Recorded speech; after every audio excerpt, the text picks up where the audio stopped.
कितना प्यारा नाम है जीतो, मीठा मीठा नाम है जीतो। छोटा सा नाम है जीतो, सबसे अच्छा नाम है जीतो। सब जनों के स्नेह मिलन का, सब जनों के स्नेह मिलन का तीर्थ धाम है जीतो।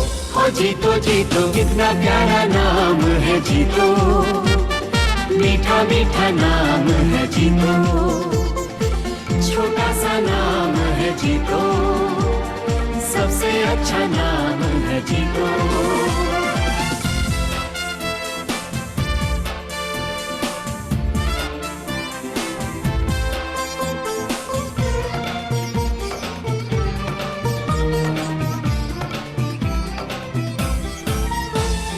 सेवा करो, मेवा औरों को बांटो, ज्ञान सूर्य से मन के अंधेरे छाटो।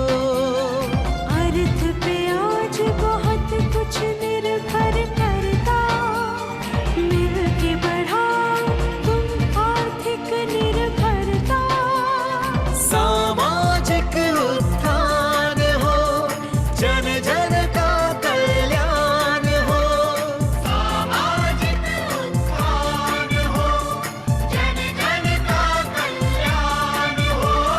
जनों की सेना बना के प्यारे, जनों की सेना बना के जीवन एक संग्राम है जीतो। हो जीतो जीतो कितना प्यारा नाम है जीतो, हो जीतो जीतो, मीठा मीठा नाम है जीतो। हो जीतो जीतो, छोटा सा नाम है जीतो, छोटा सा नाम है जीतो। सबसे अच्छा नाम है सबसे अच्छा नाम है जीतो।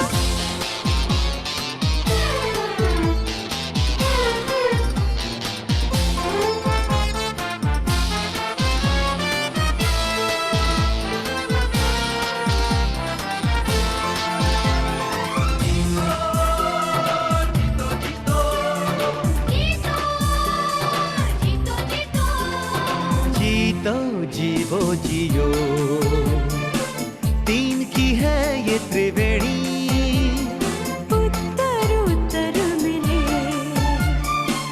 ऊंची से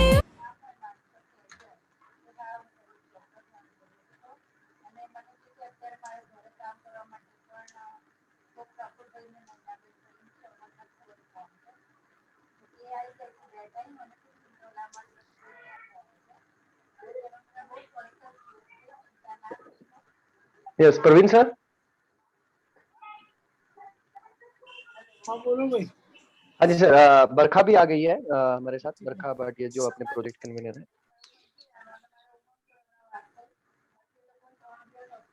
तो मैंने अभी म्यूजिक इसलिए बंद कराया था कि ताकि सब लोग आपस में इंटरेक्ट कर ले, तब तक सब चीजें होती है। कर दो। हाँ जी।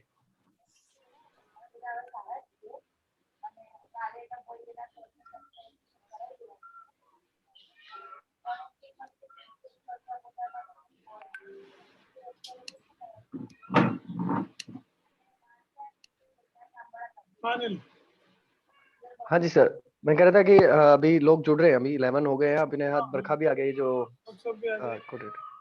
उनका फोन ट्राई कर रहा हूँ, थोड़ा बिजी है।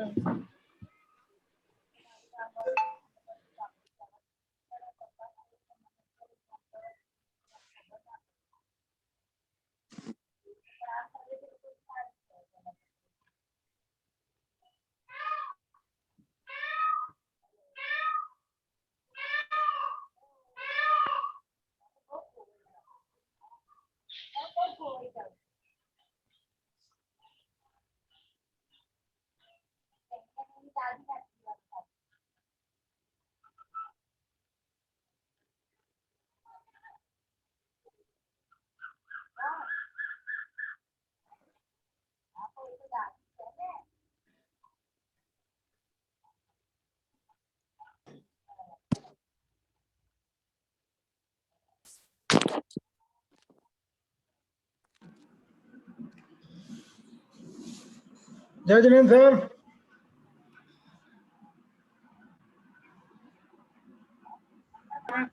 और सेक्रेटरी साहब ठीक ठाक, सब कुशल मंगल फरीदाबाद में?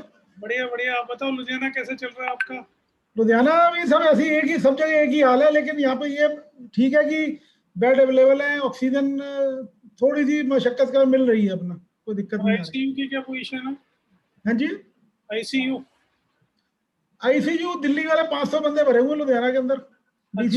डीसी ने बताया कि यूपी से और नोएडा और दिल्ली से अपना जो है 500 से ज्यादा लोग यहाँ पे मरीज भर्ती हैं अपना। अच्छा अच्छा, बहुत बड़ी बात है। तो अवेलेबिलिटी नहीं है ना, इस कारण से आपके पास तो जाना ही पड़ेगा सभी को।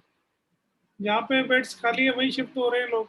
नहीं, ये लोगों ने अच्छा किया कि अपने नॉन काफी लोग दिल्ली से जो यहाँ आए हुए हैं, वहाँ उनको नहीं मिल रहा था पैनिक में, तो अगले एम्बुलेंस करके यहाँ आ गया सीधा। नहीं अच्छा, ये तो एक सबके लिए कंबाइंड बात हो गई और अच्छा हो गया। और भी अभी अपने मेंबर्स जुड़ रहे हैं काफी। नीरज जी, जय जिनेन्द्र। जय जिनेन्द्र सर। हिमांशु भाई ठीक हो आप? First class. आपका चेहरा देख लिया, वैसे ही दुगनी ताकत आ गई है हमारे में। भगवान आपको सलामत रखे। जी जी बिल्कुल। और घर परिवार ठीक है? भाभी ठीक है? बहुत बढ़िया, सब बढ़िया। हिमांशु जी सारे वेबिनार्स मेरे ख्याल से करवा रहे हैं, अहमदाबाद, गुजरात रीजन और सभी जगह। प्रदीप जी जय जिनेन्द्र। चला दे पक्का बस। हिमांशु जी ने लास्ट जय जिनेन्द्र प्रवीण जी, जय जिनेन्द्र नीरज जी। प्रदीप जी भी आ गए हैं, हमारे जोन चेयरमैन। जय जिनेन्द्र। जय जिनेन्द्र भाई साहब। मदन लाल जी हमारे रेडी। ऐसा नहीं, वो सारी जगह टेस्टेड है, ये सिर्फ इंडिया में एक टेस्टेड है। कोविशील्ड जो है 62% क्लिनिकल टेस्ट में क्लियर है, वो वैक्सीन जो है वो 81%। ना कुछ लोगों को को-होस्ट बना दीजिए, because we have to mute some people. और एक ना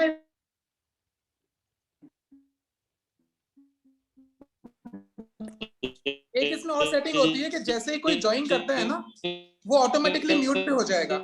सेटिंग्स के अंदर जाके ऑप्शन होती है, तो ऑन है, आप चिंता मत करिए। हिमांशु जी आपकी वॉइस ब्रेक हो रही है।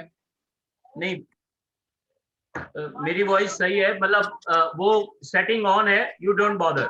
Okay great, thank you.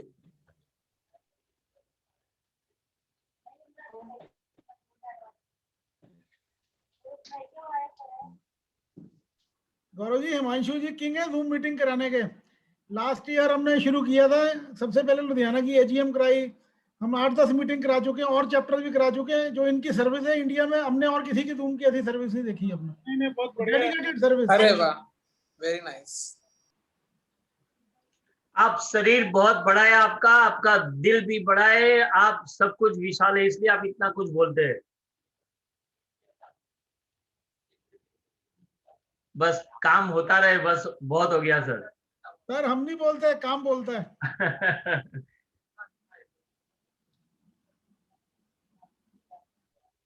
जिनको भी बात करनी होगी उनको, गौरव जी उनको अपने आप को अनम्यूट करना होगा, otherwise everybody are mute now.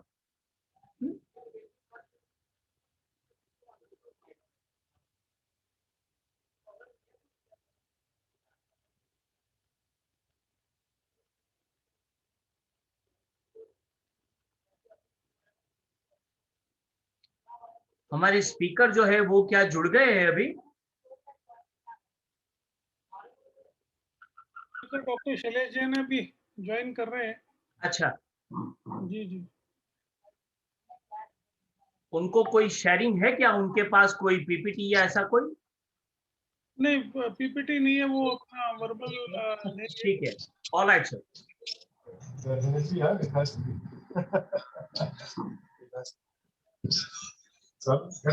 Photo तो भेज यार।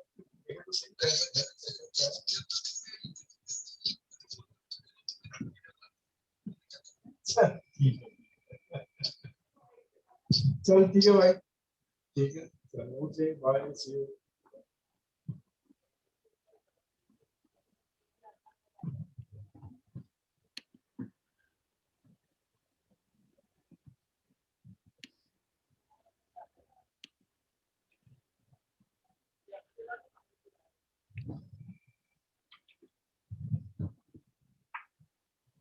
हिमांशु गौरव जी अगर आगे हो तो थोड़ी देर जिंगल बुला, जीतो का जिंगल सॉन्ग चला दो अपना, थोड़ा अच्छा लगेगा। 7 बजे से होएगा ना? तो 7 बज गए हैं, जैसे आप बोले। ज्वाइन कर रहे हैं, जब तक एक बार जिंगल चला दीजिए। तो ना आपने अपनी फोटो कैसे डाली है? फोटो कैसे करती है?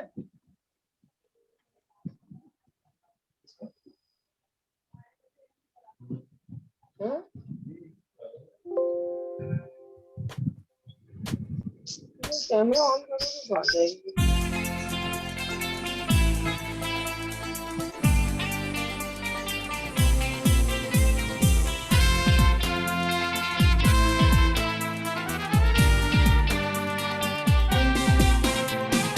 अरे कोइन भाई लेजेंड।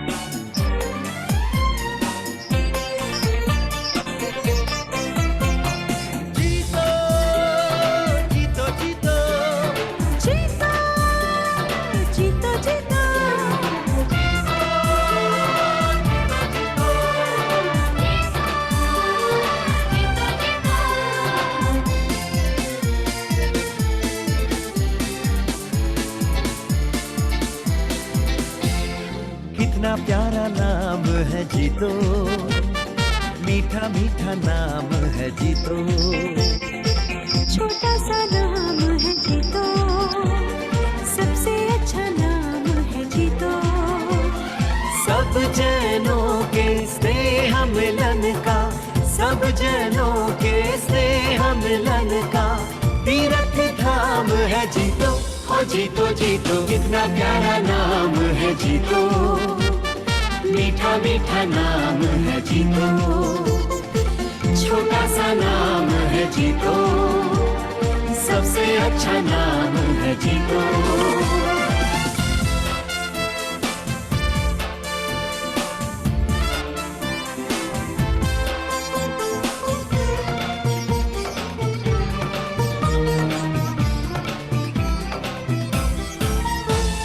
सेवा करो, मेवा औरों को बांटो, ज्ञान सूर्य से मन के अंधेरे छाटो। अर्थ पे आज बहुत कुछ निर्भर करता, मिल के बढ़ाओ तुम आर्थिक निर्भरता। सामाजिक उत्थान हो, जन जन का कल्याण हो। सामाजिक उत्थान हो, जन जन का कल्याण हो। जनों की सेना बना के प्यारे, जनों की सेना बना के जीवन एक संग्राम है जीतो। हो जीतो जीतो, कितना प्यारा नाम है जीतो। हो जीतो जीतो, मीठा मीठा नाम है जीतो। हो जीतो जीतो, छोटा सा नाम है जीतो, छोटा सा नाम है जीतो। सबसे अच्छा नाम है सबसे अच्छा नाम है जीतो।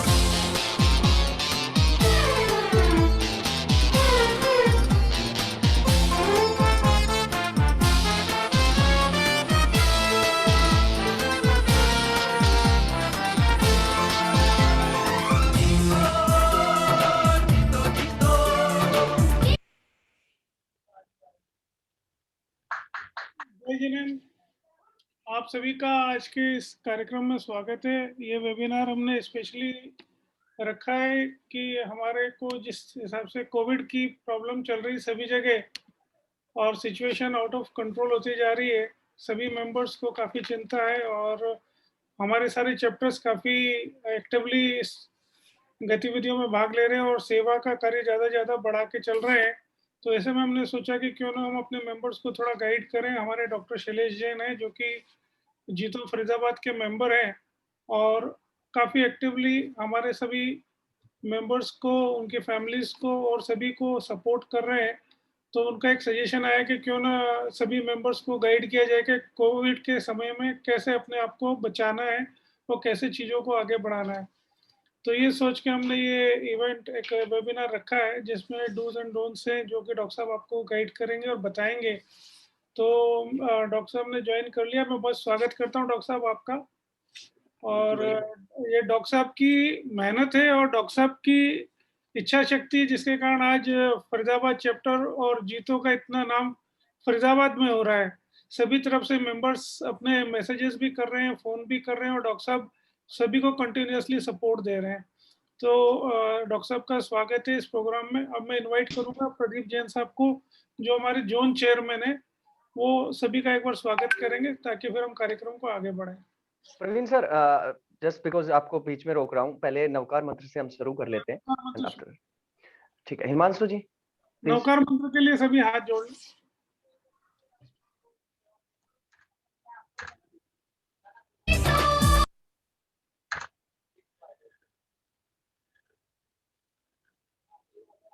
हाँ बेटर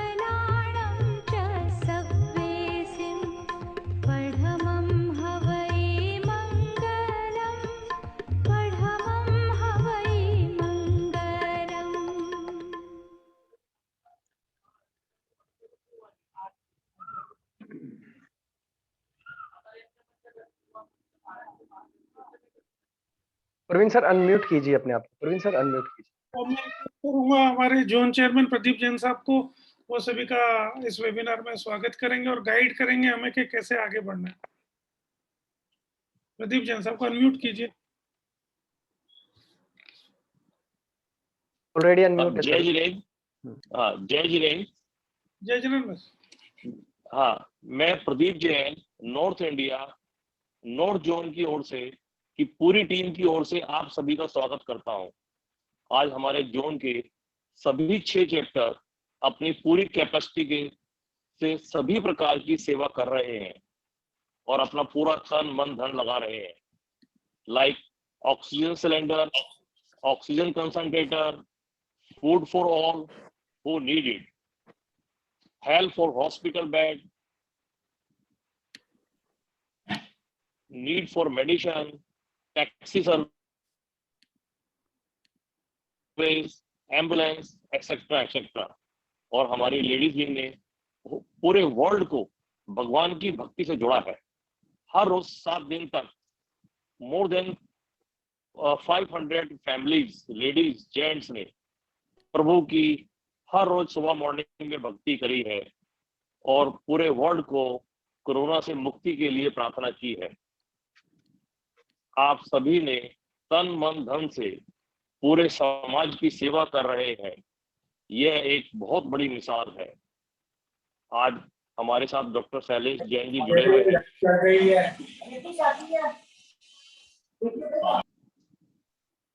आप लंग्स ट्रांसप्लांट के सर्जन हैं। आप गोल्ड मेडलिस्ट हैं।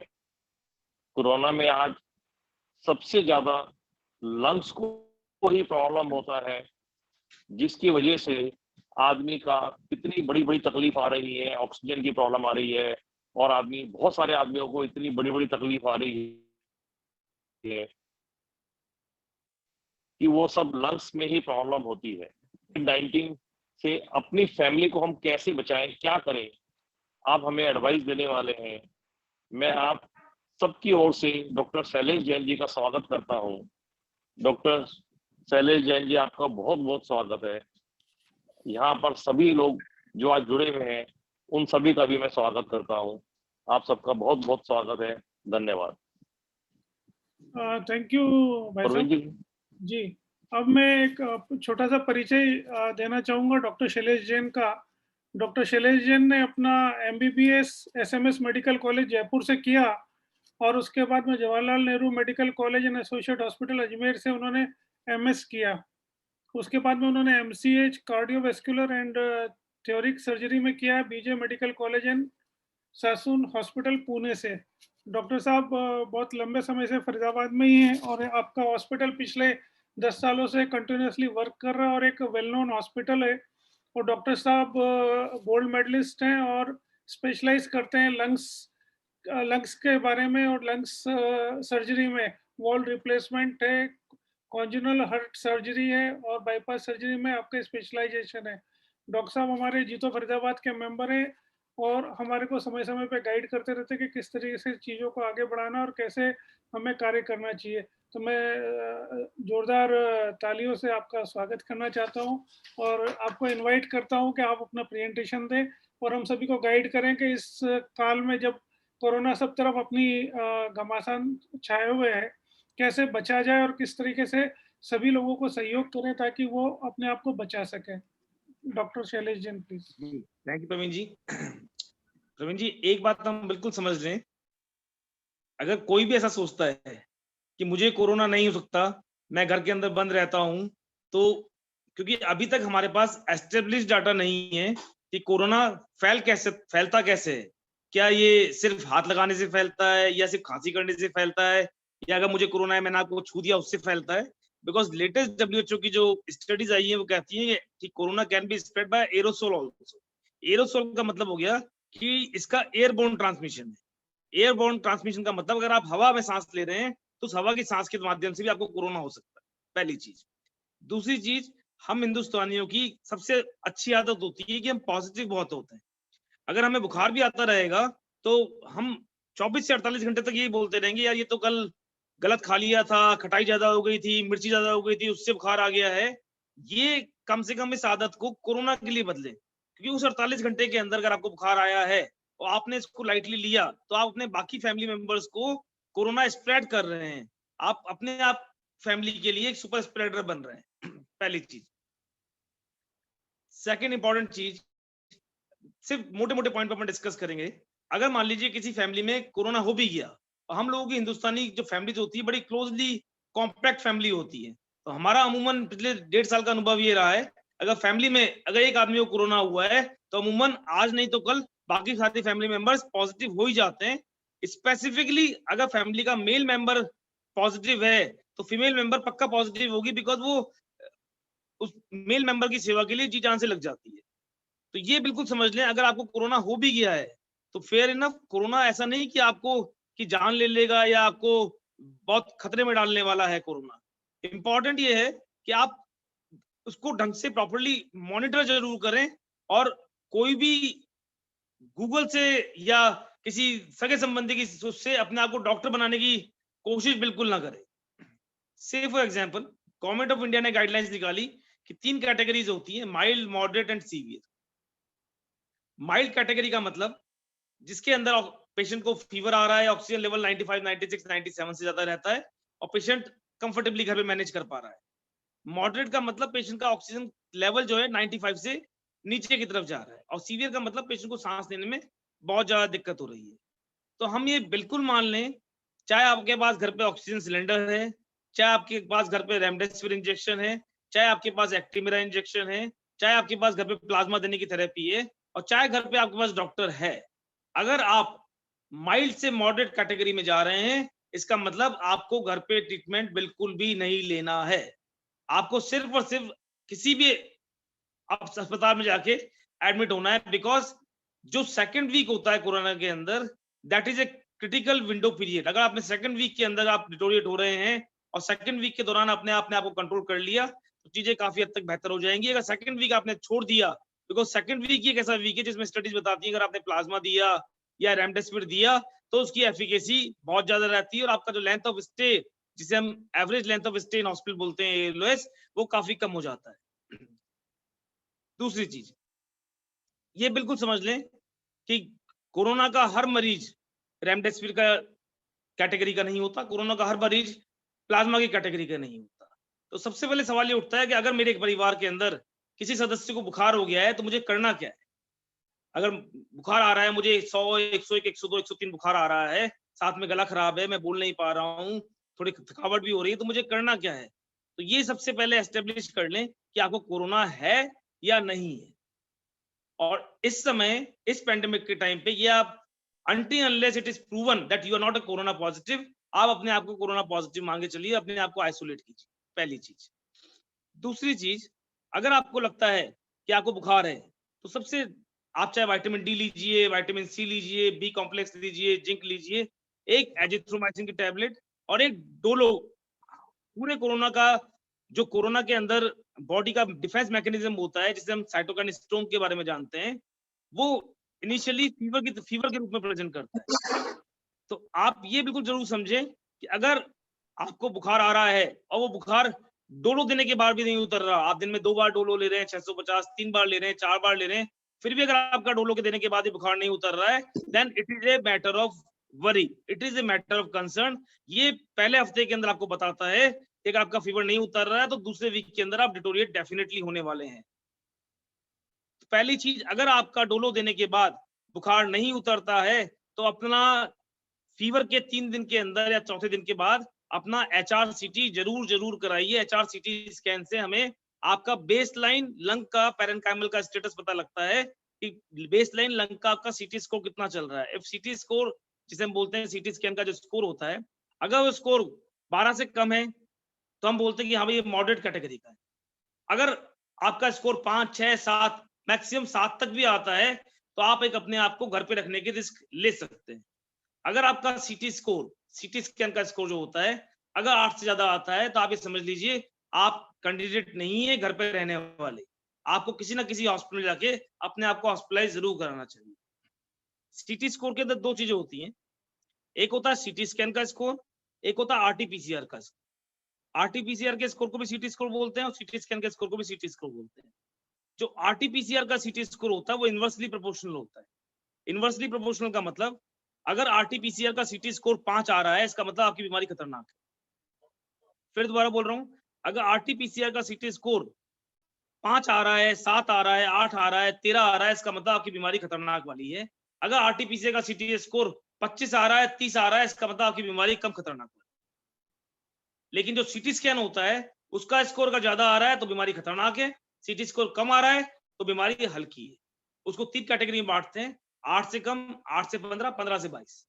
तो आप ये समझ लीजिए अगर आपका CT स्कोर 8 से कम आता है तो चीजें आपके हाथ में है, आप घर पे रह के कोशिश कर सकते हैं इलाज लेने की। पहली चीज ये बिल्कुल समझ लीजिएगा, आपकी सांस भी नहीं फूल रही है, आपका ऑक्सीजन लेवल भी 99 चल रहा है, आपको घबराहट भी नहीं होती है, आपको दस्त भी नहीं हो रहे हैं, आपकी स्मेल भी गायब नहीं हुई है, आपकी खुशबू भी अच्छी है।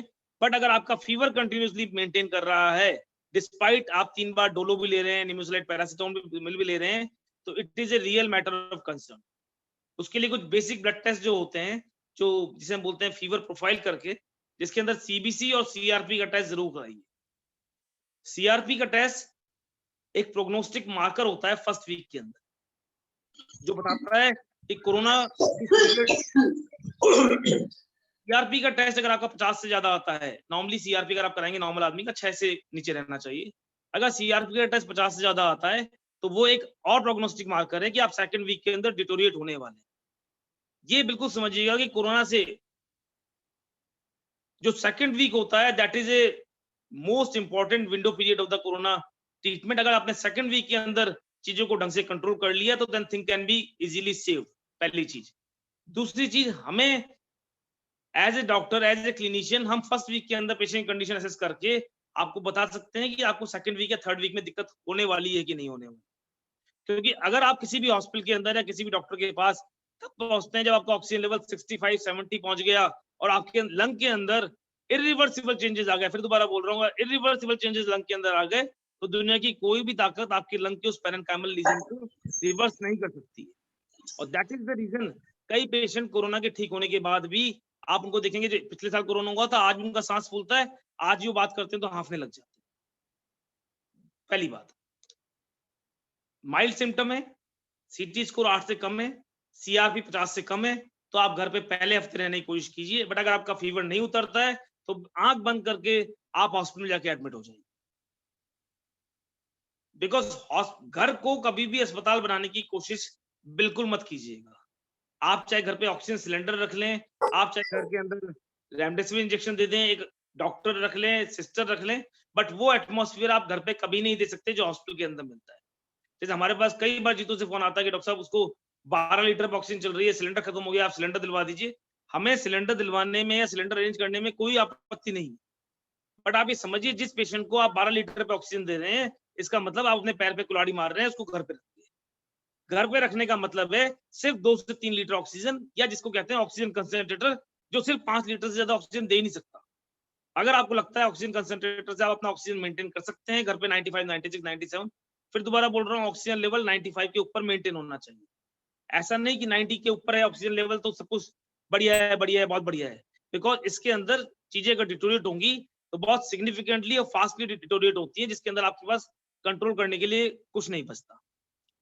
पहली चीज, अगर माइल्ड सिम्टम है तो आप घर पे रहिए, बट अपना डिजीज स्टार्ट होने के 4 से 5 दिन के अंदर एक बेसलाइन सीटी स्कैन जरूर करा लीजिए।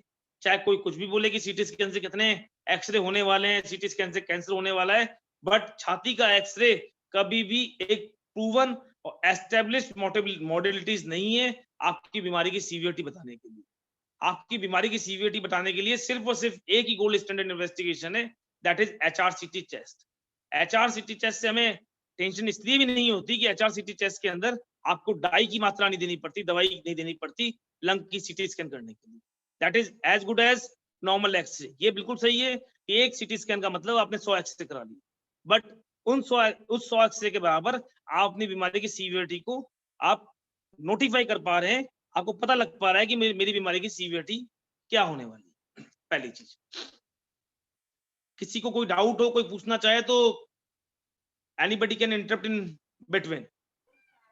डॉक्टर साहब, हम प्रोसेस ऐसी रखेंगे, एक बार आपकी कंप्लीट हो जाए उसके बाद क्वेश्चन आंसर सेशन करेंगे। अच्छा, अभी तक किसी को कोई डाउट तो नहीं है माइल्ड डिजीज के बारे में? Please sir.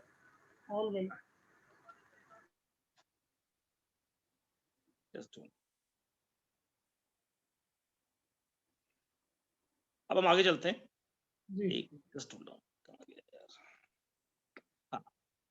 अब हम आगे चलते हैं। अगर माइल्ड सिम्टम आपने निकाल लिए, पहले हफ्ता आपने निकाल लिया, अभी आपका सैचुरेशन अभी भी 93, 94, 95 चल रहा है, आपका फीवर सबसाइड हो गया, आपकी ब्रेथलेसनेस सबसाइड हो गई, आपको घबराहट नहीं, पैल्पिटेशन फैंटास्टिकली है। अब इशू ये आता है कि डॉक्टर साहब फर्स्ट वीक में हमें लेना क्या है? बिकॉज कई लोग कहते हैं कि आप फेविफ्लो भी लीजिए, कई लोग कहते हैं कि आप स्टेरॉइड भी लीजिए, कई लोग कहते हैं कि साहब ये जो कॉकटेल है जिसके अंदर जिंकोविट है, लिम्सीपी है, बी कॉम्प्लेक्स है, विटामिन डी है, इवरमेक्टिन है, एससीक्यू, ये भी हमें लेना चाहिए। देखिए, ओवरऑल अगर आपकी बॉडी की इम्यूनिटी अच्छी है तो आप चाहे एससीक्यू लीजिए, चाहे इवरमेक्टिन लीजिए, ये सब चीजें की एफिकेसी आपको फर्स्ट वीक के अंदर डिसाइड हो जाती है कि आपको फायदा होने वाला है या नहीं होने वाला है। तो स्टैंडर्ड प्रोटोकॉल ऑफ जो ट्रीटमेंट होता है फर्स्ट वीक के अंदर, तो हमें हमेशा कहते हैं आप एससीक्यू भी लीजिए, आप इवरमेक्टिन भी लीजिए, आप जिंकोविट भी लीजिए, लिम्सी भी लीजिए, बी कॉम्प्लेक्स भी लीजिए, विटामिन डी भी लीजिए, एजिथ्रोमाइसिन भी लीजिए। अब एक जो क्वेश्चन है वो है फेविफ्लो के बारे में, कि फेविफ्लो टैबलेट है जो कहते हैं कि रेमडेसिविर का ओरल सब्स्टिट्यूट है। ओवरऑल हमारा जो एक्सपीरियंस फेविफ्लो के बारे में रहा है, that is not as good as for remdesivir. तो हम हमेशा रिकमेंड करते हैं, अगर आपको परसिस्टेंटली फीवर आ रहा है तो आपको फेविफ्लो चालू करनी चाहिए। इनिशियली हम 1600 मिलीग्राम से चालू करते हैं सुबह शाम, उसके बाद 800 मिलीग्राम सुबह शाम हम 5 दिन के लिए देते हैं। उन 5 दिन के अंदर ये डिसाइड हुआ था है कि फेविफ्लो की एफिकेसी की वजह से आपका फीवर सबसाइड हो रहा है कि नहीं हो रहा है। अगर फेविफ्लो देने के बाद भी फीवर सबसाइड नहीं हो रहा है, it means you are, again I am saying, अगर फेविफ्लो देने के बाद भी आपका फीवर सबसाइड नहीं होता है, it means you are the candidate who is going to deteriorate in second week. That is damn sure. हो सकता है आपका सैचुरेशन 97 से 94 रह जाए, हो सकता है 94 से 87 रह जाए, बट सेकेंड वीक में आपको ऑक्सीजन बेड की जरूरत पड़ने वाली। दूसरी बात, आपने फेविफ्लो चालू कर दी, अभी तक हमने स्टीरॉयड स्टार्ट नहीं किया है।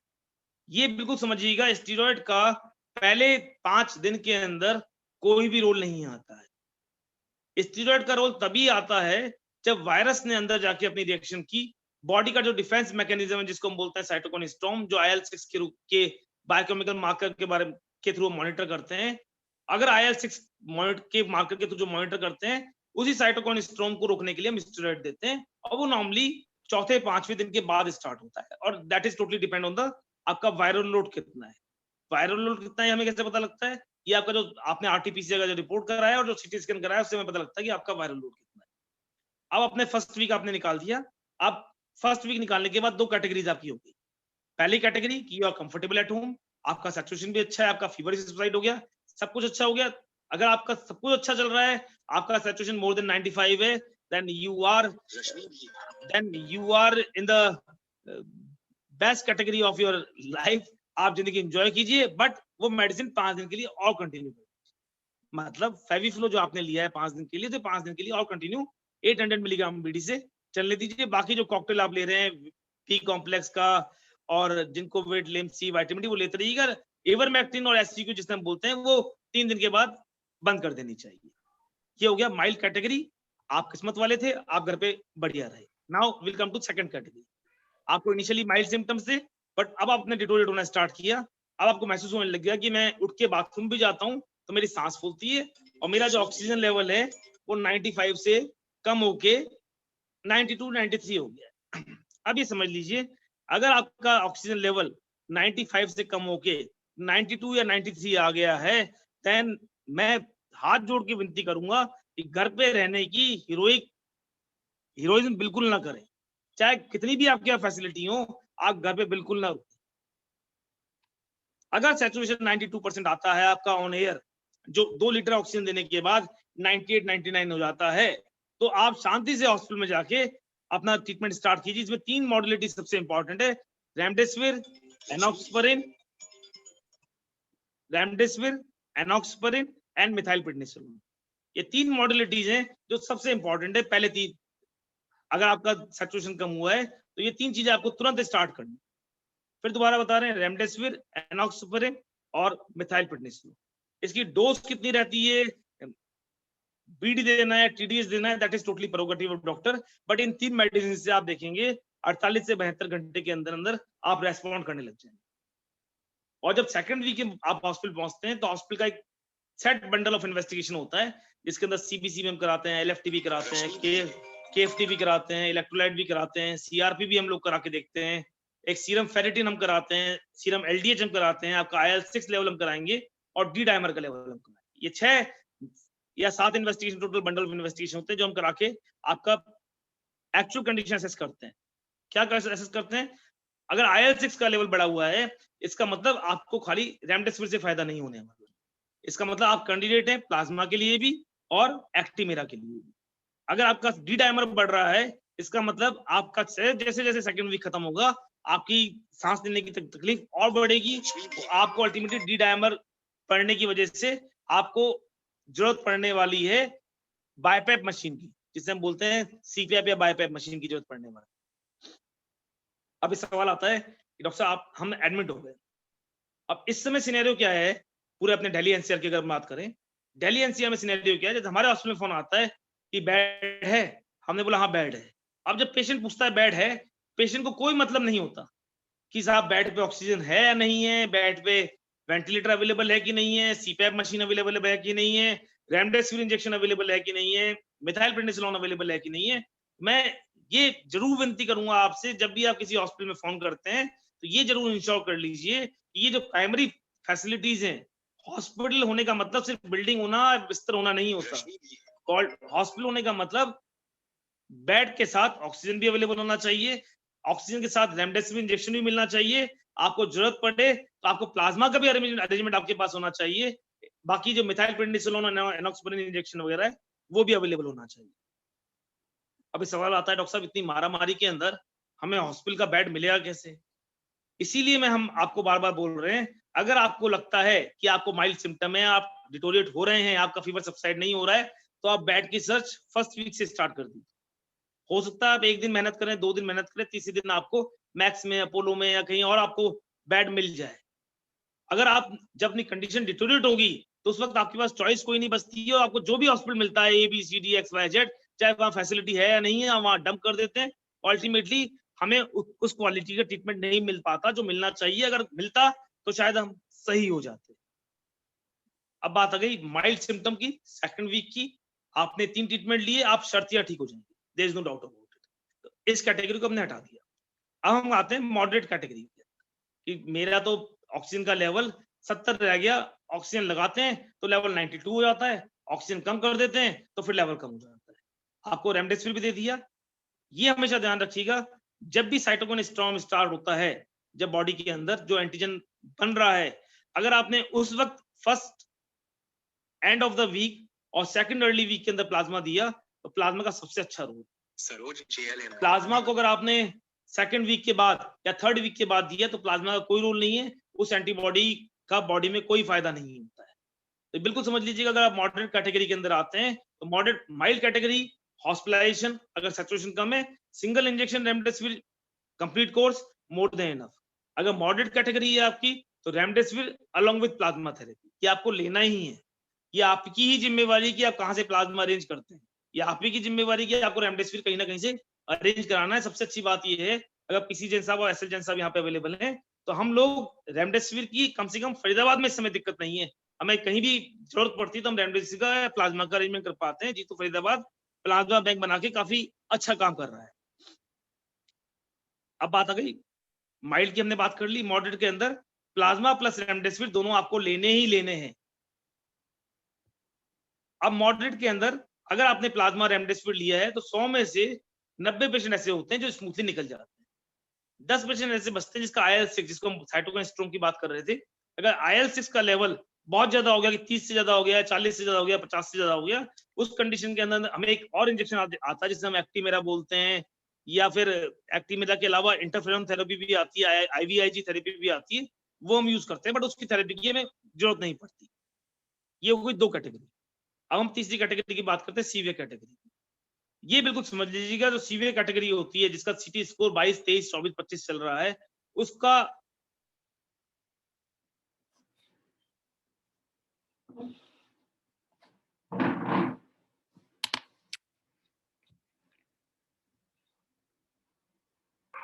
ट्रीटमेंट से बताना बहुत मुश्किल हो सकता है, पेशेंट डिटेरियोरेट हो सकता है, पर उस पेशेंट को कंटिन्यूअस मॉनिटरिंग की जरूरत है। कंटिन्यूअस मॉनिटरिंग की मतलब कम से कम 15 से 20 दिन उसको अस्पताल में रहने की जरूरत पड़ती है, जिसके अंदर उसको बाइपैप सपोर्ट भी जरूरत पड़ती है, हाई फ्लो ऑक्सीजन मास्क की सपोर्ट पड़ती है, कई बार ड्यूअल ऑक्सीजन थेरेपी भी देनी पड़ती है। बट ये टोटली डिपेंड करता है पेशेंट का पॉजिटिव एस्पेक्ट और पेशेंट का इम्यूनिटी लेवल के ऊपर कि वो सीवियर कैटेगरी वाला पेशेंट कैसा रेस्पॉन्ड करेगा। चौथी चीज, अगर आपको पहले से कोई सांस की दिक्कत है, आपको अस्थमा है, तो आप इस बीमारी को बहुत अच्छे तरीके से झेल पाते हैं, बिकॉज आपकी बॉडी को ऑलरेडी आदत पड़ चुकी है इस बीमारी को पहले झेलने की। अगर सीवियर कैटेगरी का पेशेंट है, उसमें एज का कोई मैटर नहीं करता कि आपकी एज 20 साल है, आपकी एज 80 साल है या 70 साल। 20 साल वाला भी सीवियर कैटेगरी के लिए उतना ही ससेप्टेबल है मॉर्टिलिटी के लिए जितना 80 साल वाला ससेप्टेबल है। तो हमें सिर्फ एक ही हम रिक्वेस्ट करते हैं कि आप बीमारी को बढ़ाइए मत। अगर बीमारी हो भी गई है तो बीमारी को प्राइमरली रोकने की कोशिश कीजिए। अगर बीमारी को आपने प्राइमरली रोक लिया तो फैंटास्टिकली वेल, नहीं रोक पाए तो चीजें बेहतर नहीं जाएगी। अब बात रहती है होम आइसोलेशन। डॉक्टर क्या हमें होम आइसोलेशन कर लेना चाहिए? होम आइसोलेशन बेटर है। जीतो फरीदाबाद के साथ मिलके हमने एक पहल स्टार्ट की है। अगर आप पूरे दिल्ली NCR में कहीं भी हैं, तो आपको ऐसा लगता है कि आपको एक बार असेसमेंट की जरूरत है कि आपको होम आइसोलेशन की जरूरत है या हॉस्पिटल की जरूरत है, तो आप जीतो फरीदाबाद के जो डेजिग्नेटेड मेंबर उनको फोन कीजिएगा, वो हमारे हॉस्पिटल को इन्फॉर्म करेंगे। हमारे हॉस्पिटल से डॉक्टर और नर्सिंग स्टाफ की टीम आपके घर पे जाके आपको असेस करेगी कि आपको अल्टीमेटली हॉस्पिटलाइजेशन की जरूरत है या आपको क्या क्या टेस्ट कराने चाहिए। Then accordingly will let you know कि आपको एडमिट होना चाहिए या नहीं होना चाहिए। प्रवीण जी, इसमें डॉक्टर साहब, क्योंकि दिल्ली NCR काफी बड़ा एरिया हो जाता है, तो उसको कोऑर्डिनेशन करने के लिए किस तरीके से आपकी टीम काम करेगी? आज प्रवीण जी, आज पीसी जैन साहब और SL जैन साहब के साथ आफ्टरनून के अंदर एक मीटिंग हुई थी। उन्होंने कहा था कि जीतो फरीदाबाद से हम 2 या 3 मेंबर को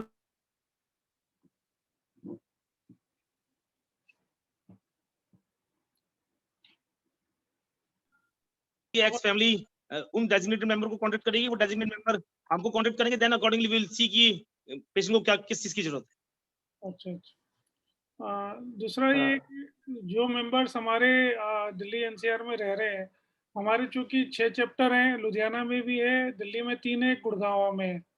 तो मैं ये चाहूँगा कि पीसी जैन साहब आपके साथ मिलकर एक ऐसे ही कोर कमेटी बना लें, सभी चैप्टर से एक आदमी या दो आदमी मेंबर्स ले लें, ताकि ये कोऑर्डिनेशन बहुत आसान हो जाए। बिल्कुल बिल्कुल सही कह रहे हैं। और सबसे इम्पोर्टेंट ये है, अगर मान लीजिए आपका लुधियाना में एक हमारा चैप्टर है और लुधियाना का कोई पेशेंट डिटोरेट होता है, तो हमारे पास बैकअप दिल्ली के अंदर जरूर होना चाहिए कि साहब दिल्ली में हम उसको मेदांता में, मैक्स में, अपोलो में वहाँ पे एडमिट करा पाए बेचारे को, जिसको प्रॉपर्ली टाइमली क्वालिटी केयर मिल जाए उसको। अभी नीरज जी हमारे साथ में लुधियाना से जुड़े हुए हैं। आप बता रहे हैं कि लुधियाना में इस समय लगभग 500 के करीब दिल्ली एनसीआर से लोग एडमिटेड हैं आईसीयू में और डिफरेंट हॉस्पिटल्स में। बिल्कुल होंगे। तो काफी इंपॉर्टेंट रोल प्ले कर सकता है हमारे लिए कि जो डॉक्टर साहब यहाँ से रिकमेंड करते हैं किसी को एडमिशन के लिए और यहाँ एडमिशन नहीं मिल रहा है, तो लुधियाना इसमें आगे आके लुधियाना, चंडीगढ़ या दूसरी जगह पे उनका एडमिशन करवा सकता है। नीरज जी आप कुछ कहना चाहेंगे इसके बारे में? नीरज जी को अनम्यूट कीजिए। जी आप अनम्यूट करिए अपने आप को।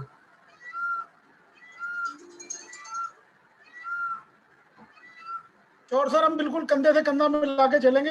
कोई भी जानकारी हमारे पास अवेलेबल होगी बेड्स की हम शेयर करेंगे, और हमारे को कोई भी हेल्प चाहिए होगी तो हम डायरेक्ट फरीदाबाद टीम से संपर्क करके अपने सब जैन भाइयों को लाभ दिलवाएंगे।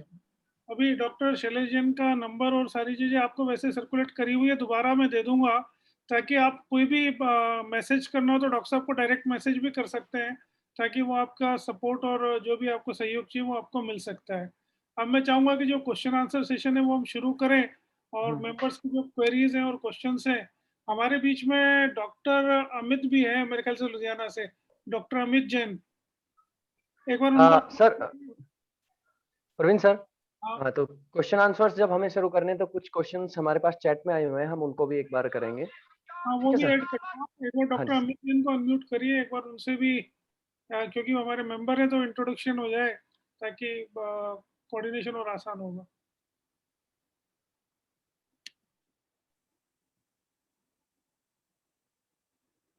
डॉक्टर अमित जैन सर मैं इनको अनम्यूट कर देता हूँ अभी, एक सेकेंड। हाँ जी अनम्यूट हो। आते हैं जब तक आप क्वेश्चन शुरू कर सकते हैं।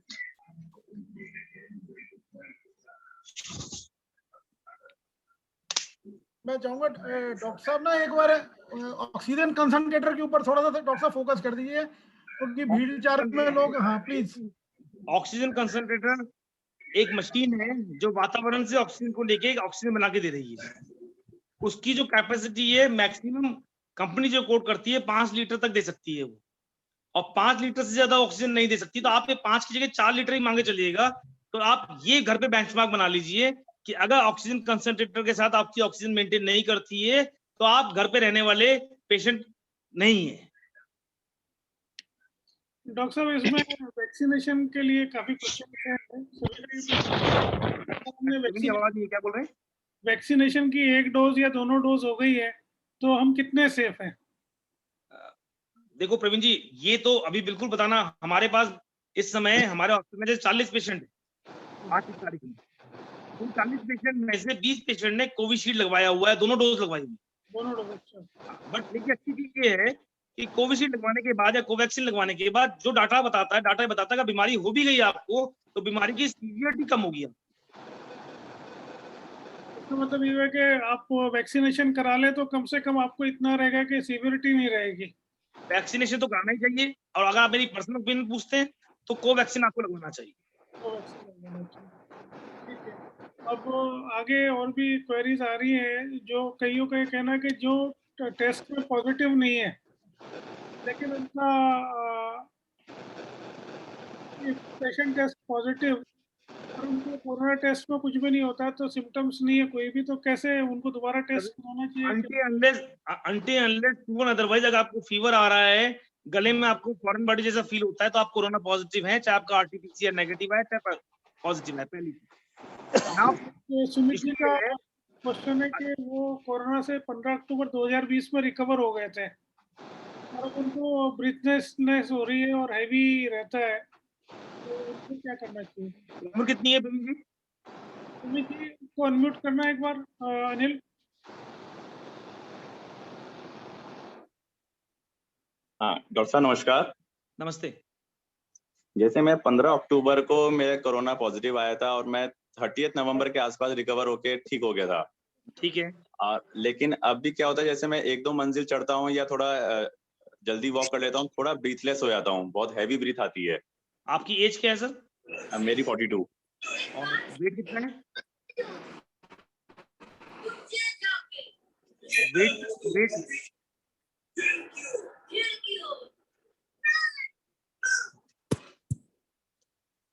वेट कितना होगा?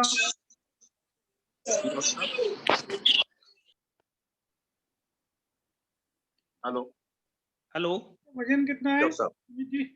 वजन कितना 42 होगा? इयर्स। एज नहीं, वजन कितना है? वजन मेरा 72। हाँ तो 72 तो वजन ज्यादा नहीं है। तो आप अपना लास्ट टाइम जो अपने आपने अक्टूबर में कराया था तो HRCT में CT स्कोर कितना आया था आपका? 17 स्कोर था ना। तो ये बिल्कुल समझ लीजिए 1 महीना और रुक जाइए और एक स्पायरोमीटर नाम की आपको मशीन मिली होगी। अभी तो कुछ नहीं मिला। उसमें 3 बॉल उठाने वाली मशीन नहीं मिली आपको एक? नहीं डॉक्टर साहब। तो आप मार्केट में किसी मेडिकल शॉप से वो स्पायरोमीटर एक जरूर ले आइए। ये बिल्कुल समझ लीजिएगा, मैं शायद बताना ही भूल गया, अगर कोविड पॉजिटिव आप हो गए हैं और कोविड पॉजिटिव होने के बाद कोविड नेगेटिव भी हो गए हैं तो लंग को पूरा रिस्ट्रक्चर करना आप ही का काम है। जितना आप लंग की एक्सरसाइज करेंगे, चाहे बलूनिंग की फॉर्म में करें चाहे लोम वोल्यूम की फॉर्म में करें, और बेस्ट चीज स्पायरोमीटर आता है जिसके अंदर 3 बॉल उठाने का होता है। उस स्पायरोमीटर का आप एक्सरसाइज कीजिए, यू विल डेफिनेटली सी कि आपको 15 दिन से 20 दिन के अंदर आपको काफी हद तक आराम आ जाए। और फिर भी नहीं आता है तो फिर अपना HRCT जरूर कराइएगा, ये देखने के लिए कोई लंग के अंदर परमानेंट चेंजेस तो नहीं आ गए। ओके डॉक्टर साहब, थैंक यू। 17 स्कोर काफी ज्यादा होता है जी, क्योंकि मैं अभी भी ऐसे बोलता हूँ या कुछ ना बहुत ज्यादा एकदम ब्रीथलेस हो जाता हूँ, बहुत एकदम सांस खींचना पड़ता है मेरे को। खाली आप एक बार स्पायरोमीटर चालू करें सर, और एक टैबलेट डायटोर आती है, मैं लिख लेता हूँ डॉक्टर साहब। डायटोर DYTOR 5 mg की आएगी। ओके। वो सुबह 8 बजे आप 7 दिन के लिए लीजिएगा एक बार, फिर मुझे बताइएगा। ये डॉक्टर साहब ब्रेकफास्ट के बाद? ब्रेकफास्ट से पहले ले लें, बाद ले, कोई फर्क नहीं पड़ता। मॉर्निंग में लीजिएगा 8-9 बजे के आसपास। खाली पेट ले सकते हैं? हाँ खाली पेट ले सकते हैं। मुझे आप स्पेलिंग बता दीजिए एक बार डॉक्टर साहब। DYTOR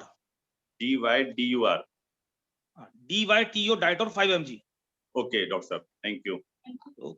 अनिल जैन साहब है, उनको अनम्यूट करना, उन्होंने एक क्वेश्चन पूछना। 5 mg नहीं, मेरे को सांस चढ़ जाता था। हेलो हेलो हेलो, हाँ जी। सबसे पहले डॉक्टर साहब सादर जय Jinendra, thank you very much for such a wonderful inside information which you have shared with everyone. मेरा आपसे सिर्फ एक क्वेश्चन है कि 2 फैमिली में हमारे सारे कोविड से सफर कर रहे थे और सब बाहर आ गए हैं, थैंक गॉड। किसी को कोई ऐसी मेजर प्रॉब्लम नहीं हुई और हॉस्पिटलाइजेशन की जरूरत नहीं पड़ी। बट मेरा ये क्वेश्चन है कि मैं इस तरह के प्रोग्राम्स काफ़ी देखता हूँ। पीछे doctor Guleria from AIIMS and doctor Trehan from Medanta and Narayana hospital के डॉक्टर, ये एक और डॉक्टर थे, चारों थे। इन्होंने स्ट्रिक्टली इस चीज़ पे ये कहा कि remdesivir is not at all recommended, जबकि आपकी मैं देख रहा हूँ रिकमेंडेशन बहुत ज़्यादा है रेमडेसिविर पे। तो मेरे को ये नहीं समझ आ रहा, being a normal non medical person, मैं अपने आप को कंफ्यूज्ड महसूस कर रहा हूँ कि वहाँ पे वो सब ये कह रहे हैं कि इसकी जरूरत नहीं है, आप ये कह रहे हैं। दूसरा क्वेश्चन मैं आपसे, आई एम सॉरी, मैं एक क्वेश्चन और, कि आज सुबह भी मैं सुन रहा था और डॉक्टर तरेन एंड एक डॉक्टर और थे, उन्होंने ये बोला कि CT is the last option, we should not go for CT immediately जब तक के सिचुएशन सीरियस ना हो जाए, क्योंकि CT का is equivalent to 300 x-rays which can lead to cancer and all that stuff. तो हम लोग as normal people we are little confused. मेरी आपसे रिक्वेस्ट है कि प्लीज हमें थोड़ा इस कंफ्यूजन से बाहर निकालें कि क्या हमें करना चाहिए और क्या नहीं करना चाहिए. क्वेश्चन बहुत सारे हैं मन में, लेकिन पूछने वाले बहुत हैं, इसलिए मैं इससे ज्यादा और नहीं आगे आपसे और क्वेश्चन पूछूंगा. My age is 66 and I am perfectly all right now. We had a corona probably 8-9 months back. उसके बाद दोनों वैक्सीनेशन भी हो गई. Same is the case with my wife and kids. They all are now okay. My home support people are also now okay. So thank you very much once again. And I appreciate that you have spared your time to share with all guys about corona, which is a need of the day. Thank you very much. Please. Hello hello, yes शैली. हाँ जी शैली, बताइए आपका कोई question. Hello, हाँ जी, जय जिनेंद्र जी. मेरे father ना 22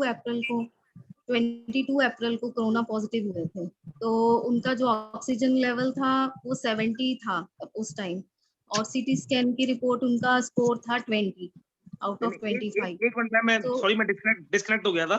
मैं पहले सर की अनिल जी की बात का जवाब दे देता हूँ. पहला, CT scan utmost important investigation है अगर आपके सिम्टम्स माइल्ड से मॉडरेट की तरफ जा रहे हैं. मैंने पहले ही बोला, मैं बिल्कुल नहीं बोल रहा कि आपको पहले दिन, दूसरे दिन, तीसरे दिन सीटी स्कैन कराना है. बीमारी के 5 दिन के बाद अगर आपके सिम्टम एग्रेवेट होते हैं तो सीटी स्कैन कराना है. और इस चीज को इंडियन एसोसिएशन ऑफ न्यूरोलॉजिस्ट ने बोल दिया. पहली चीज.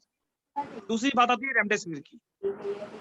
रेमडेसिविर इंजेक्शन अगर आप सेकंड वीक के अंदर देते हैं तो इट इज डेफिनेट.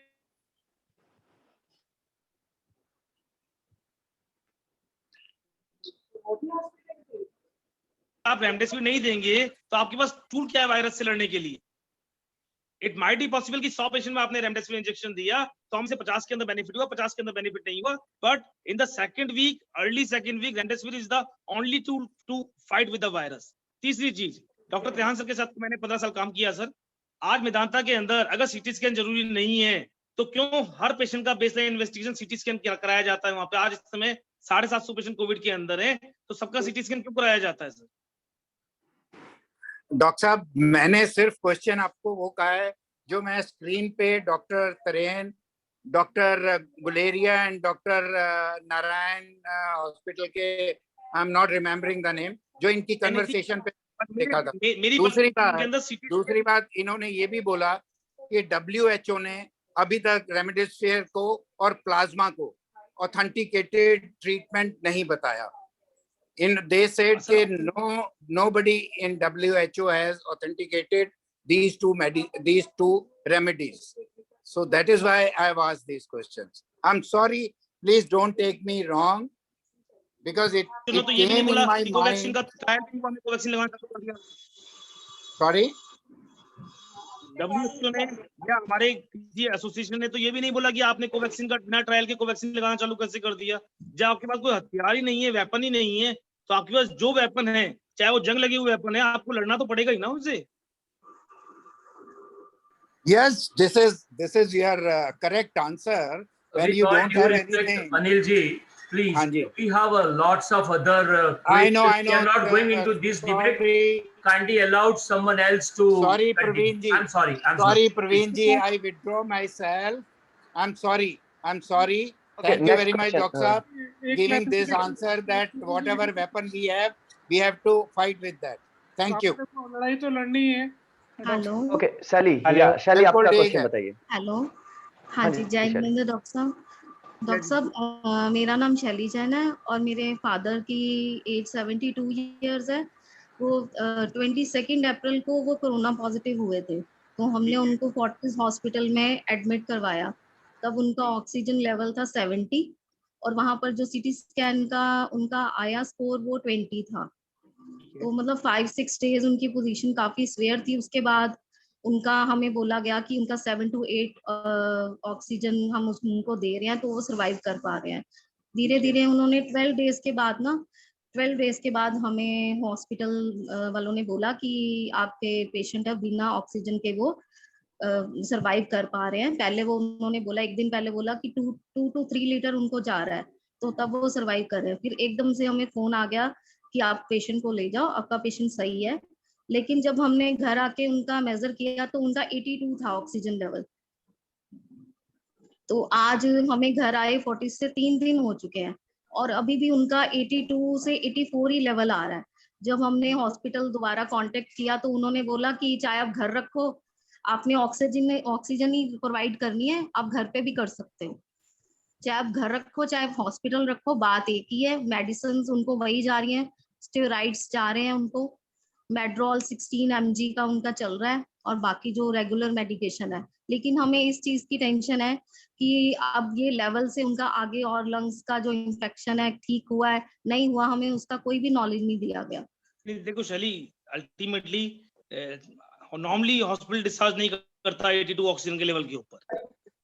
लेकिन सर हमारे साथ ऐसा हुआ है, उन्होंने एडमिट भी किया है कि कई बार हमें करना पड़ता है। बाकी और पेशेंट्स भी हैं। आपका पेशेंट वॉक मतलब खाना खा रहा था ठीक से, मतलब चल फिर रहा था अपने आप, स्टूल वगैरह पास ठीक हो रहा था। तो हमने अभी कितने लीटर ऑक्सीजन देते हैं तो 90 के ऊपर आता है शैली?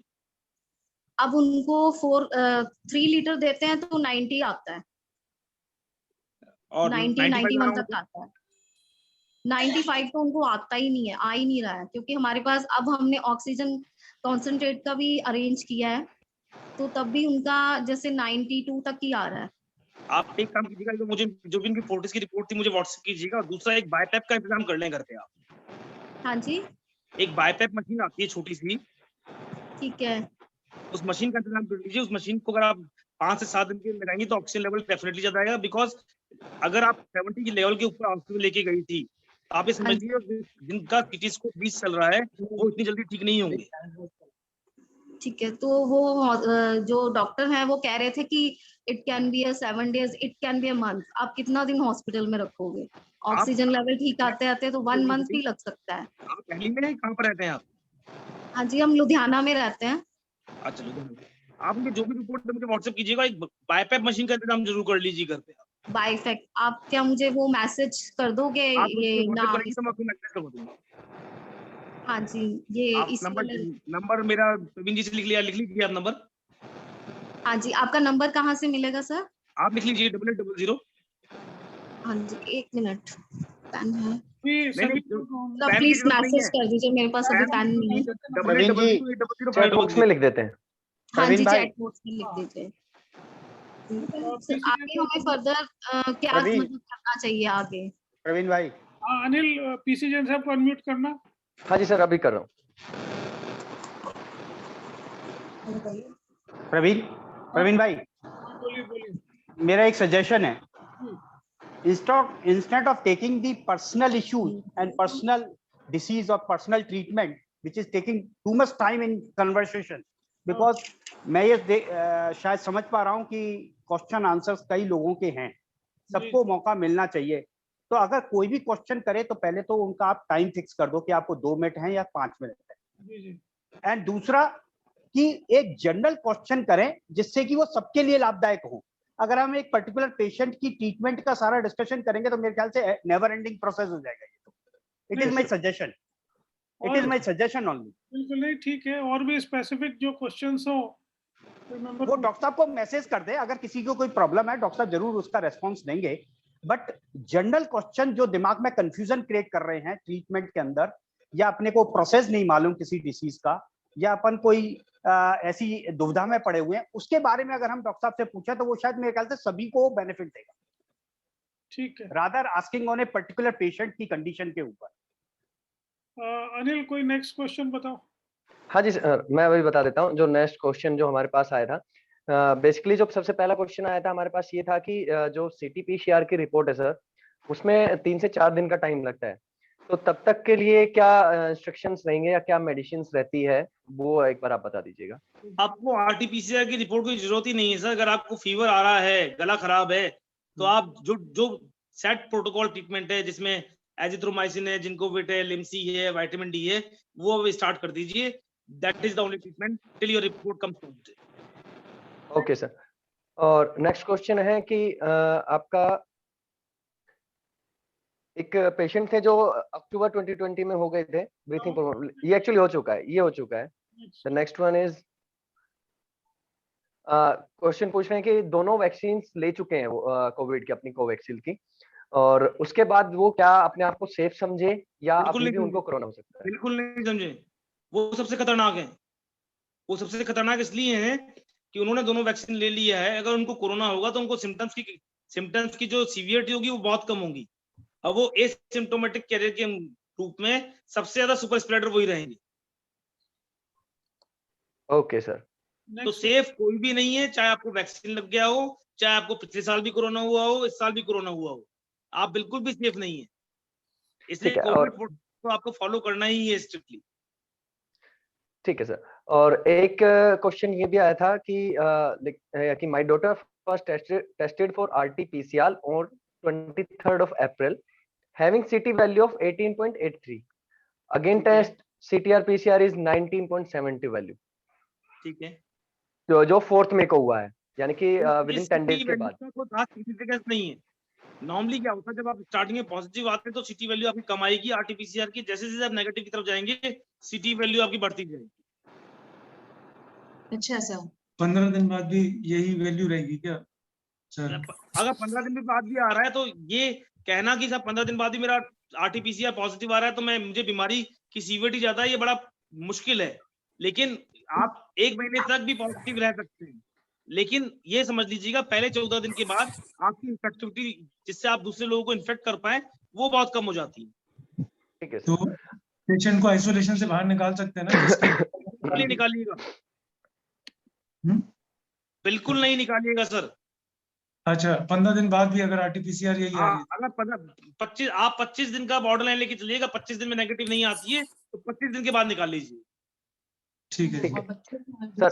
नेक्स्ट क्वेश्चन ये है सर कि इनकेस एक कैंडिडेट है जिनका सब कुछ ठीक आ रहा है, ना उनको फीवर है, ना बदन दर्द है, ना रैशेस है, बट उनको कफ है, और स्टार्टिंग में मॉडरेट सूखी खांसी थी, और 3-4 दिन के बाद उनको फिर कफ आना स्टार्ट हुआ, और अब खांसी भी नहीं लेकिन कफ आ रहा है उनका धीरे धीरे। अगर कफ आ रहा है इसका मतलब उनको साथ में सुपरएडेड बैक्टीरियल इन्फेक्शन जरूर है, उनको बोले अपना CRP का टेस्ट जरूर कराइए। ठीक है सर। Any questions other? क्योंकि मेरे पास जो थे अभी बाकी सारे पर्सनल क्वेश्चंस हैं, आ रहे हैं कि how can I get the आप मेरा नंबर डाल दीजिएगा। हाँ जी सर। नंबर पे आप व्हाट्सएप कर दीजिएगा, मैं जितना मैक्सिमम होगा I will definitely try to help it out sir. ठीक है सर, श्योर। हम सभी चैप्टर चेयरमैन और चीफ सेक्रेटरीज को दे देंगे, और वो अपने ग्रुप में अपने मेंबर्स को ये प्रोवाइड कर देंगे, तो हम ऐसा कर सकते हैं। पिंकी बरार भी मैम कुछ पूछना चाह रही। मैम अपने आप को अनम्यूट कीजिए।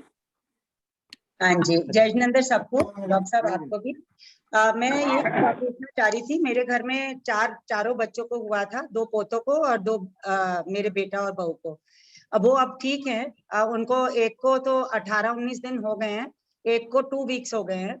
मैं खाली ये पूछना चाह रही थी कि अब वो क्या RT-PCR के बिना क्या मैं वो बाहर आ सकते हैं और सबके साथ मिंगल हो सकते हैं फैमिली में कि नहीं?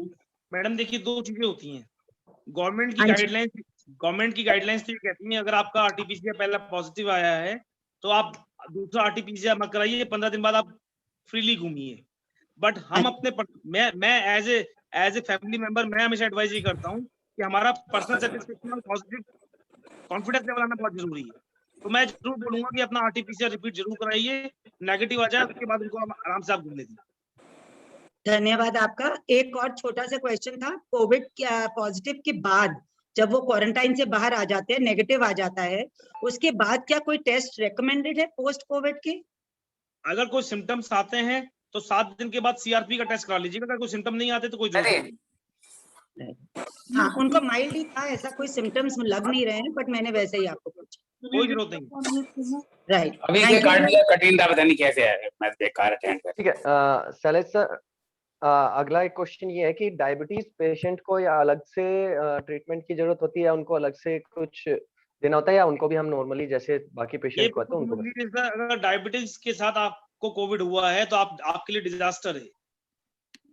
ओके, डिजास्टर है। जैसे ही आप स्टीरॉयड की टेबलेट चालू करेंगे आपकी डायबिटीज 10-fold राइज बढ़ जाएगी, 10-fold। इसलिए आपको डायबिटीज का तो बहुत ही स्ट्रिक्ट कंट्रोल रखना ही है। और ये समझ लीजिएगा अगर आप स्टेरॉइड पे जा रहे हैं और पहले डायबिटीज की मेडिसिन पे थे तो किसी भी अच्छे फिजिशियन से बात करके आप तुरंत इंसुलिन के ऊपर स्विच ओवर हो जाइएगा 7 से 10 दिन के लिए। अनिल लास्ट क्वेश्चन ले लो, 8 बज रहे हैं, फिर टाइम हमारा। हाँ, बस लास्ट क्वेश्चंस आ रहे हैं कि एक तो वैक्सीन कौन सी वाली ठीक रहेगी? अभी मार्केट में बहुत सारी वैक्सीन अवेलेबल है। वैक्सीन के लिए कोवैक्सीन सबसे बेटर कोवैक्सीन रहेगी, हम अपने मेंबर्स को कोवैक्सीन के लिए बोल सकते हैं। ठीक है सर। विवेक बनेरा जी अपने आप को अनम्यूट कीजिए एक बार, आपका क्वेश्चन ले लेते हैं, काफी देर से बता रहे हैं। हाँ जी सर। सर जय जिनेंद, thank you for the valuable information. मैं जीटो में मैं गुड़गांव से हूँ और कन्वीनर भी हूँ साधर्मिक कमेटी का। तो हमें जो सबसे बड़ा चैलेंज आ रहा है आज की तारीख में वो हॉस्पिटलाइजेशन में आ रहा है। तो सर इसके लिए क्या अप्रोच रखनी चाहिए एज अ कन्वीनर कि लोगों को हम हेल्प कर सके? थोड़ा आप बताएं, क्योंकि जो कंडीशन है उसमें हॉस्पिटल बेड ये सपोर्ट बड़ा मुश्किल है। अगर फर्स्ट वीक में लग रहा है कि आपका फीवर सबसाइड नहीं हो रहा है तो आप हॉस्पिटल के अंदर बेड ढूंढना चालू कर दें सर। नहीं, मैं सर अवेलेबिलिटी की बात कर रहा हूँ सर। वो तो आपकी सारा मैंने सुना 1 घंटे भर, वो काफी अच्छा था। But what about availability? How to handle this problem? How to handle this problem? ये तो हमारे पास जैसे दिल्ली के अंदर 100 बेडेड हॉस्पिटल है, हम जो हेल्प कर सकते हैं will definitely try to do it, but इसके अंदर कोई हेल्प नहीं कर सकते सर। आपकी नेटवर्किंग कैसी है गुड़गांव के अंदर, it totally depends on that. Doctor साहब तो कोविड दोबारा हो जाता है तो क्या प्रिकॉशन? कोविड दोबारा है सर कि कोविड की 41 स्ट्रेन है सर। ओह अच्छा। तो आपको पहले मान लीजिए ब्राजीलियन स्ट्रेन हुआ, आपको साउथ अफ्रीकन स्ट्रेन पसंद आने लग गया जी। अच्छा, उसमें कोई प्रिकॉशंस वगैरह ऐसा कुछ? वो प्रोटोकॉल को फॉलो करें, मास्क लगा के रहें सर। अच्छा।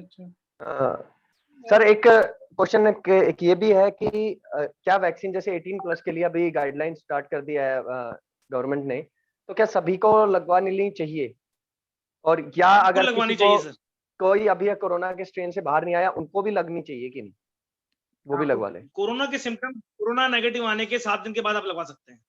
ओके, और उसमें फिर ब्लड डोनेशन या प्लाज्मा डोनेशन का टाइमिंग ड्यूरेशन कितना है आफ्टर कोविड पॉजिटिव? आप कोरोना नेगेटिव आ गए उसके 7 से 14 दिन के बाद कभी भी डोनेट कर दीजिए, 3 महीने तक। ठीक है sir, that's it. I think Praveen sir it's on you. So I have one question. जी। मैं बरखा गोस्वामी प्रोजेक्ट कोऑर्डिनेटर। हाँ Barkha, yes. Doctor can you please tell me, मेरे हस्बैंड ने मार्च में ना न्यूयॉर्क से, ही वाज इन न्यूयॉर्क, तो उन्होंने वहां पर जॉनसन एंड जॉनसन का 1 शॉट वैक्सीन लगाया था। ठीक है। तो अब वो वापस आ गए, तो क्या वो यहाँ पर कोवैक्सीन वगैरह लगवाएं, मतलब और it is not compulsory for him? उनका एंटीबॉडी लेवल करा लीजिए बरखा जी। ओके। बिकॉज जेएनजे का जो फर्स्ट शॉट, जेएनजे का जो सिंगल शॉट वैक्सीन है उसकी 91% एफिकेसी कंपनी करती है, तो अगर उसका एंटीबॉडी लेवल मोर देन 70 आता है तो आई डोंट थिंक उसकी आपको जरूरत है। ओके, और अगर उससे बिलो होता है तो हम लगवा सकते हैं, मतलब लाइक? तो भी लगवा सकते हैं। एक आखिरी क्वेश्चन ऋषभ जैनी जी का ले लेते हैं। ऋषभ जैनी को अनम्यूट करना। ओके। हमारे हाँ जी सर, तो मैं ये पूछ रहा था कि अगर कोविड रिकवरी के बाद अगर जैसे प्लाज्मा डोनेशन 14 दिन बाद कर सकते हैं, तो इज इट रिकमेंडेड कि इमीडिएटली रिकवरी के बाद वैक्सीनेशन ना लगवाएं and we rather go for plasma donation, और should we get ourselves vaccinated? ये बिल्कुल समझिएगा, अगर आप कोविड से नेगेटिव हो गए हैं और आप वैक्सीन लगवा के प्लाज्मा देने जाएंगे तो आप जिसको प्लाज्मा दे रहे हैं उसकी जिंदगी ज्यादा बेहतर तरीके से बच पाएगी, बिकॉज आपका एंटीबॉडी लेवल बहुत ज्यादा होगा उसके अंदर। बट उसमें कहते हैं ना वैक्सीनेशन के 28 दिन बाद ही आप दे सकते हो, ऐसा नहीं। आप गवर्नमेंट की जो रिसेंट गाइडलाइंस आई है उसके अंदर है कि 7 से 14 दिन नेगेटिव होने के बाद, उसके बाद वैक्सीन लगवाने के बाद 7 दिन के अंदर आप प्लाज्मा कभी भी दे सकते हैं। ओके सर, एक क्वेश्चन हो रहा है कि एक है उनकी माताजी को एक पहली डोज लगा दी गई थी, उसके बाद वो कोविड पॉजिटिव आ गई है, और अभी उनको सेकंड डोज रिकमेंड करते हैं, कब करते हैं या बाद में करवानी है? नेगेटिव होने के 7 से 10 दिन बाद लगवा सकते हैं सेकंड डोज भी? Is it safe? ठीक है। हेलो। सुनील जैन साहब को अनम्यूट करना। सुनील जैन साहब काफी देर से डन है, अनम्यूटेड। जय जिनेंद्र जी सबको। डॉक्टर साहब, मेरा एक सवाल थोड़ा डिफरेंट है। पिछले 10 दिन से हम लोग, मैं और मेरे कुछ फ्रेंड्स, लोगों की हेल्प करने की कोशिश कर रहे हैं अपने जैन भाइयों को, आईसीयू बेड्स के लिए, वेंटिलेटर बेड के लिए, ऑक्सीजन बेड के लिए, या मेडिसिन के लिए लाइक रेमडेसिविर या टोसिलजुमैब। तो लोगों की बहुत ऐसी यहाँ दिल्ली में प्रॉब्लम हो रखी है कि लोगों को ना तो दवाई ढंग से मिल रही है, ना कोई बेड्स मिल रहे हैं। मजबूरी में वो घर में ही अपने ऑक्सीजन दे रहे हैं, मजबूरी में ही वो 70 से नीचे भी आ रहे हैं तो भी वो ऑक्सीजन दे रहे हैं, कहीं बेड नहीं मिल रहे हैं। हमें किसी तरह की हेल्प मिल सकती है ताकि हम अपने जैन भाइयों को प्रॉपर तरीके से बेड्स दिलवा सकें या फिर मेडिसिन दिलवा सकें। सर इसमें मैंने पहले भी कहा था किसी जन साहब को भी और ऐसे जन साहब को भी, जैसे हमारा हॉस्पिटल 100 बेडेड हॉस्पिटल है, अगर आपको लगता है कोई पेशेंट कोविड पॉजिटिव है और उसको हॉस्पिटलाइजेशन की जरूरत है, आप एक खाली 30 सेकंड का वीडियो बना के हमें व्हाट्सएप कर दीजिए, बिकॉज हमारे पास वेंटिलेटर की पॉसिबिलिटी कम रहती है। हमारे पास 6 वेंटिलेटर हैं जो ऑलरेडी हमेशा ऑक्यूपाइड रहते हैं। अगर खाली ऑक्सीजन बेड की जरूरत पड़ेगी या बाईपैप बेड की जरूरत पड़ेगी तो will definitely try to accommodate the patient. ठीक है, और रिगार्डिंग मेडिसिन में कुछ हेल्प हो सकती है? अगर दिल्ली एनसीआर के अंदर है, उसको रेमडेसिविर चाहिए या एक्टिवेरा इंजेक्शन चाहिए, तो आप आधार कार्ड और जिस हॉस्पिटल के अंदर एडमिट है उसका प्रिस्क्रिप्शन व्हाट्सएप कर दीजिएगा, will try to arrange it. Aadhaar card और जिस हॉस्पिटल में एडमिट है, अगर कई लोग जैसे प्राइवेट में भी इलाज करवा रहे हैं, रेमडेसिविर ले रहे हैं क्योंकि कोई बेड्स मिल नहीं रहे हैं, बड़ा मतलब यहाँ का माहौल। अगर प्राइवेट हॉस्पिटल दिल्ली गवर्नमेंट का कोविड हॉस्पिटल है, जैसे हम दिल्ली के अंदर हैं, हमारा कोविड हॉस्पिटल का प्राइवेट हॉस्पिटल दिल्ली का गवर्नमेंट का कोविड हॉस्पिटल है, then will definitely make the arrangement of the medicine. अच्छा, वो आप अरेंजमेंट करवा देंगे ना इसमें? वो हम करा देंगे। मैं आपसे पर्सनली कांटेक्ट कर लूंगा। मैं आपको व्हाट्सएप भी करूंगा, उसमें आपको डिटेल दी हुई है। हमारे दिल्ली नॉर्थ के जो चेयरमैन है उनकी बिटिया का रिटेल है फार्मा का। हाँ बिल्कुल, रानी बाग में है उनका वाला, उसको आप करिएगा। अब लेकिन वो जो 2 मेडिसिन है ना वो प्रॉपर तरीके से मिल नहीं रही है पीछे। हालांकि नवीन दुग्गड़ जी ने और काफी मदद की है, 2-3 पेशेंट्स को तो मैं दिला पाया हूँ, लेकिन अभी 3-4 दिन से पीछे ये दिक्कत है कि मेडिसिन की भी शॉर्टेज हो गई थी। प्रॉपर वो लॉजिस्टिक की दिक्कत थी या क्या दिक्कत थी पता नहीं। चलिए हम बात करते हैं। मुझे ऐसा लगता है सर कि हमें इंडिविजुअली एफर्ट करने की जगह कलेक्टिवली एफर्ट करना चाहिए। बिल्कुल बिल्कुल, मैं रिक्वेस्ट करूंगा सभी से, जिनकी भी क्वेरी है डॉक्टर साहब को व्हाट्सएप कर दें तो डॉक्टर साहब उसका रिप्लाई कर देंगे। One more thing sir. ठीक है सर। यस, आपको ये जो हमारा सेशन था इसकी रिकॉर्डिंग हम सभी चैप्टर्स के चैप्टर चेयरमैन और चीफ सेक्रेटरीज को दे देंगे। इन केस अगर किसी ने कुछ मिस किया होगा तो वो रिकॉर्डिंग सुन सकते हैं डॉक्टर साहब की बातें और ये क्लियर हो जाएगा। ठीक है, ठीक है सर, बहुत बहुत धन्यवाद। हेलो हेलो, हमारे अगर क्वेश्चन है तो वो हमारे को प्रवीण सर, प्रदीप सर एक बार। हेलो, प्रदीप जी को अनम्यूट करना। अनम्यूटेड है सर, उनका नेटवर्क आई थिंक फ्लक्चुएट कर रहा है उनका नेटवर्क। हाँ, इसमें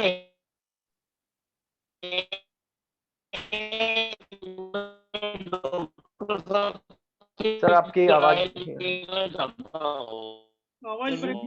नहीं सर, आपका नेटवर्क काफी फ्लक्चुएट कर रहा है बहुत ज्यादा। हाँ जी सर, अगर क्वेश्चंस भी होंगे तो आप प्लान कर लीजिएगा। We will plan this meeting अभी आ रही है विद क्वेश्चन आंसर। हम एक बार दोबारा मीटिंग प्लान कर लेंगे क्वेश्चन आंसर्स के लिए स्पेसिफिक। और डॉक्टर साहब हमेशा अवेलेबल। आवाज आ रही है मेरी? हाँ जी आ रही है। हाँ जी सर, अभी आ रही है। ओके ओके, नहीं हो गया। हाँ प्रदीप जी, तो मैं हेलो, हाँ अभी आ रही है मेरी आवाज? हाँ जी सर। हाँ, खाली मेरा एक छोटा सा क्वेश्चन ये है कि कुछ लोगों की एंटीबॉडीज एक वैक्सीन लगाने के बाद में 200 प्लस हो गई है, क्योंकि उसको कोरोना हुआ था। ऐसे काफी लोग हैं जिनकी एंटीबॉडीज 200 प्लस है। क्या डॉक्टर साहब उनको भी एडवाइस करेंगे सेकंड वैक्सीन लगवाने के लिए? सेकंड डोज लगवानी ही है सर। और ये समझ लीजिए 3 महीने के बाद अभी गवर्नमेंट की गाइडलाइन 3rd डोज लगाने की भी आ जाएगी, बिकॉज एंटीबॉडी आपकी बॉडी एंटीबॉडी आपकी बॉडी में सिर्फ 90 दिन से ज्यादा मेंटेन नहीं करेगी। ओके ओके ओके ओके, मैं सभी से रिक्वेस्ट करूंगा कि हमारे चैप्टर के चेयरमैन चीफ सेक्रेटरी यहाँ पे अवेलेबल है कि वो अपने मेंबर्स को सर्कुलेट कर दें डॉक्टर साहब का नंबर भी, और हमारे को क्वेश्चन आंसर अगर कुछ है तो भेजे, ताकि हम सेकेंड राउंड ऑफ प्रोग्राम दोबारा 1-2 दिन में कर लेंगे। ये रेगुलर फीचर रहेगा जब तक कोविड चल रहा है। डॉक्टर साहब की अवेलेबिलिटी को चेक करते हुए हम शाम को इसी समय पे 1 घंटे का ये प्रोग्राम रेगुलर कर सकते हैं, ताकि लोगों को सपोर्ट मिल सके। क्योंकि आज डॉक्टर साहब का सपोर्ट होगा तो रिकवरी फास्ट होगी सभी की। तो मैं बहुत बहुत धन्यवाद करता हूँ। मैं पूरे जैन कम्युनिटी से कहूंगा, आप बिल्कुल मत डरिएगा कोविड की वजह से, बट पॉजिटिव रहना सबसे ज्यादा जरूरी है। If you are positive then you will definitely win the battle. मैं बिल्कुल ठीक है। हमारे चैप्टर बहुत अच्छा काम कर रहे हैं इस मामले में और सभी को मोटिवेट कर रहे हैं, लेकिन आपका मोटिवेशन मिलेगा तो पेशेंट या हमारे मेंबर्स जो हैं जल्दी ठीक हो जाएंगे और आगे बढ़ सकेंगे। बहुत बहुत धन्यवाद आपका। प्रवीण सर, लास्ट एक चीज है, सभी अपनी जो भी क्वेश्चंस होंगे अपने चैप्टर चेयरमैन या चीफ सेक्रेटरीज को दे दें, तो वहां से हम कलेक्ट कर लेंगे और कलेक्टिवली सिर्फ सबका बना लेंगे और वही रिप्रेजेंट कर देंगे। फॉर नेक्स्ट 2-3 डेज में हम कोई सेशन रखेंगे as per doctor sir availability. रख लेंगे, ठीक है। हाँ जी सर, ओके। बहुत बहुत धन्यवाद डॉक्टर साहब आपका। थैंक यू वेरी मच कार्यक्रम के लिए। Thank you. Thank you everyone to joining this wonderful session. Thank you. Stay healthy, stay happy. Thank you very much. Thank you everyone.